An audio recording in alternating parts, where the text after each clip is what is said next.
Lasers have always been known to be very precise in what they can do, okay? IBM realized that. IBM's got lots of money. IBM is the ones that developed excimer laser technology.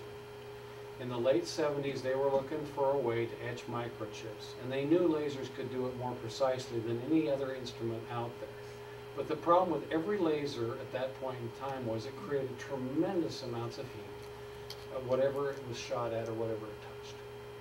And so anytime they'd shoot it at the chips they were trying to treat or etch, it would melt this material, the surrounding material, or damage it, and it was useless to them. But they knew that the laser energy could be precise if they could figure out how to do it without creating heat spread. And so in their lab in upstate New York, IBM began to try to develop a laser that was quote unquote a cold laser.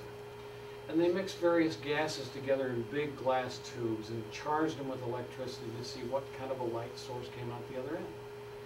And when they mixed just a certain amount of something called argon, which is similar to helium, and a certain amount of fluorine, which is similar to chlorine, little fluorine, a lot of argon gas in a tube, a light came out the other end such as one they'd never seen before, which is a bit of a pun because it's an ultraviolet light, so it's below the level, the spectrum that human eyes can see. In other words, it's an invisible beam of light to our eyes, but it's very real.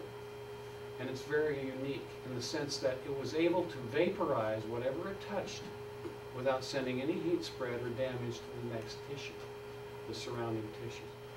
Well, they used it for the purpose of etching chips. But one of their engineers was having lunch with a guy named Steve Trokel, who's an ophthalmologist at Columbia. And Trokel, as all of us are, is fascinated by lasers. And this was in the mid-70s, and he began to ponder, or the late 70s, he began to ponder this new laser they had developed at IBM and the potential it might have.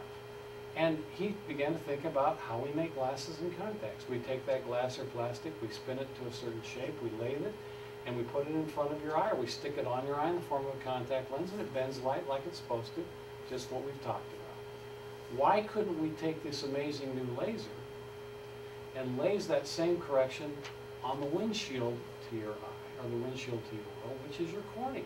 Why can't we do that? And the answer is we can. But it was just a dream and a wish back then, and it took many, many years to figure out how to program it to do it appropriately so people could see.